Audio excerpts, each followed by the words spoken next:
a place to rest in peace. That is the goal for these volunteers, to give those who have passed away the respect they deserve. This comes after they say Louisville's St. Stephen's Cemetery has been under poor leadership and carelessness for decades. We're seeing what we can do for these people that basically been abused by the caretaker over almost 30 years. It's unbelievable. The cemetery's really been in a state of neglect for, I don't know, decades, going downhill. And the families of the people that are interred out here, they finally really just had enough.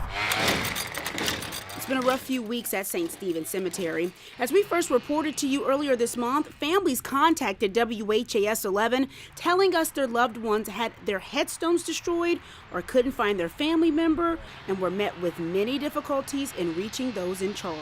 When you come in and see things like this right here, you know, no grass on it, been here for a while, should have been took care of a long time ago, the right way. With each stroke of a rake, fresh soil covers a troubling past. They had let go of the previous caretaker, which was the source of a lot of the trouble out here, and we're going to try and hand it over to the hands of volunteers. New leadership, along with a fresh set of board members, are now in place to help oversee operations, but we're told volunteers will also step in and help with daily needs.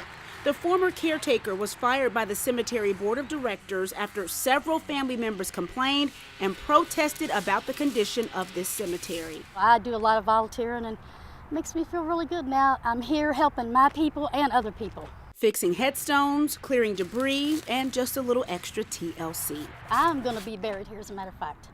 A place to rest in peace. The hands that are helping out here say it is the least that they can do. Tabney Dozier, WHAS 11 News. Call it a shelter sit-in.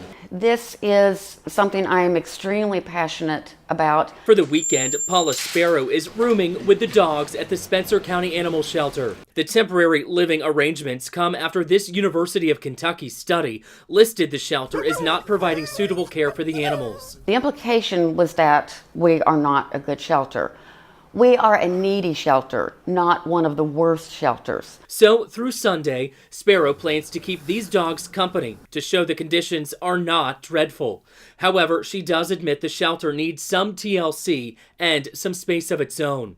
It currently shares a building with the county's maintenance, parks, and recycling departments. We call ourselves the little shelter with big hearts. Money also seems to be an issue. Shelter director and animal control officer Melvin Gore says he's given an annual budget of less than $100,000, which is supposed to cover the cost of 2 paid employees and shelter upkeep. There are 10 volunteers. We do the best we can to provide a healthy and safe environment for the dogs. Gore, along with a part-time worker, cover all of the county's animal control calls. Right now, there is no room to house cats or other animals, forcing him to find another place to keep them. Sparrow says the perception of a failing facility could change with more community support and donations. We'll take all the help we can get. In Spencer County, Robert Bradfield, WHAS 11 News.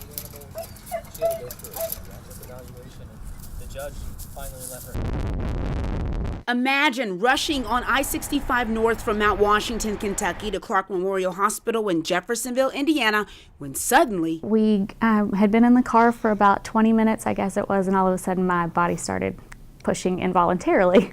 And I tried to reason with him and say, we need to hold on a little bit longer, buddy. And then my body kept pushing. Meet Oliver Joseph High. Born at 6:10 a.m., weighing coincidentally 6 pounds, 10 ounces. Oliver's birth is one only mom, Christine, and dad, Jonathan, can navigate us through. I reached down and felt a little head starting to crown. And so my breathing changed a little bit. I said, oh God, when that happened, but then I tried to be quiet because I was like, I don't want him to pull over on the side of the road right now or on the expressway. That's right. Her darling son was ready quicker than mom would have liked. Born on I-65 North, nearing Jeffersonville. Noticed, back of the head and then felt the face. I was like, all right, time to do the body. Pushed the body out and caught him, and then he heard a very loud wail and said, what was that? Here's pictures the parents shared with us as soon as they arrived at Clark Memorial Hospital. And I said, ma'am, my wife has just given birth in the backseat of my car, and she kind of just looked at me funny and said, let me go get somebody for you, and out came the team running. The Highs maybe should have expected a holiday birth for Oliver. His older sister Rowan is a St. Patrick's Day baby born back in 2014. I don't think we'll soon forget that one. That's one that we will probably talk about every single time we cross that bridge, and that's for sure. Yes. The precious gift of life, whether created in a hospital or the highway.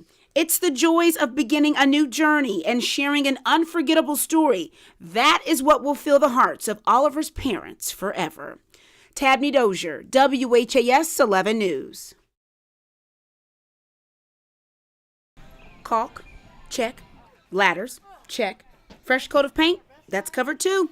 These Kentuckiana men and women are doing their part to volunteer while celebrating National Women Build Week. Women from all over Louisville that work for Lowe's that have given us their day to support Mother's Day and to support the strength of women and the power of things that they can accomplish when they put their mind to it.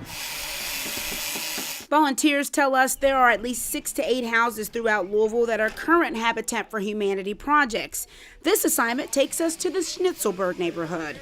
They aren't here fixing up this home because they have to. It's seen as their duty to help those in need, which then starts a domino effect of positivity and growth. Stronger families are built with better housing, and if people have a home for their family, then their family is more likely to thrive. The children do better in school. There is better community and better neighborhoods. If we all, as a community of individuals, pull together and take care of the people we're in our area, in our sphere of influence, that we can have a profound impact for all time.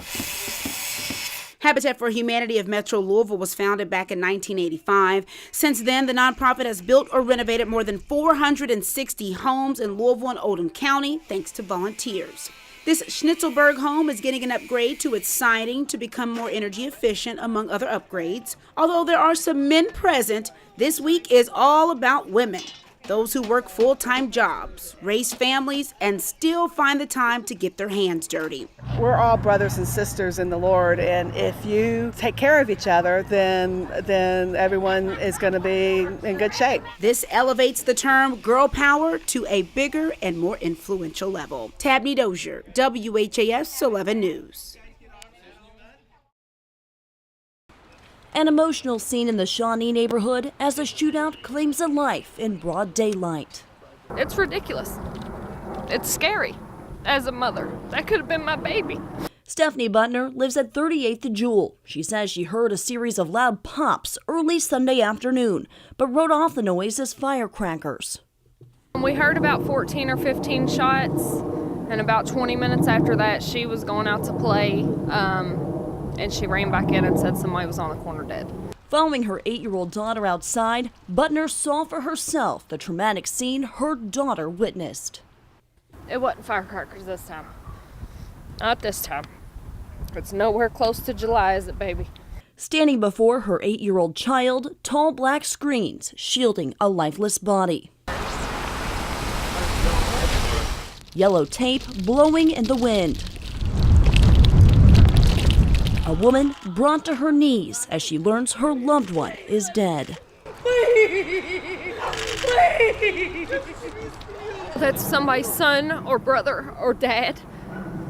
And that's what's heartbreaking. That hurts. Because I couldn't imagine. Metro Police say a man believed to be in his 20s was shot multiple times and left for dead. The shootout happening across the street from where Butner's daughter plays. Her best friend lives right there in that greenhouse, and she had to come home and see that body too.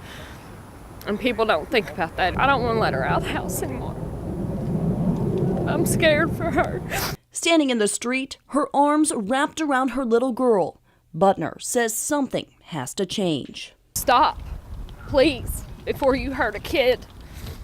Please stop. For it to be that close to home, I'm ready to go. I don't want to uproot her, but I will, to keep her safe. For horseman and trainer David Davis, horse shows are nothing new. But this show is different. And I'm used to performing before an audience of people that I don't know. But I knew every person here. Like, every person here is a friend of mine. Friends come in handy, especially in the face of tragedy. Just 1 month ago, Davis saw his family's stable in Hardinsburg, Indiana, burnt to the ground, and with it, 5 horses, including his prize stallion, Crusader. But there is that ache in my heart that I always presented Crusader as my young up-and-coming stallion, and he just thrilled the audience. In the following weeks, Davis has continued his work, although it has come with its challenges. Giving him a bath was terrible, and it was just totally different, so we're trying to keep doing what we do, but it's difficult since that fire. This weekend, for the first time since his tragedy, Davis is back in the ring, doing what he does best, working with horses and working a crowd, even introducing Crusader's 2 sons, Titus and Lancelot. They're fuzzy and they're crazy and they're not used to audiences, but the legacy will continue. He reaches a lot of people through his love for horses and his love for God. Faith and friends, keeping Davis upright in the saddle. In Jeffersonville, Dennis Ting. Just makes me feel so good inside. WHAS 11 News.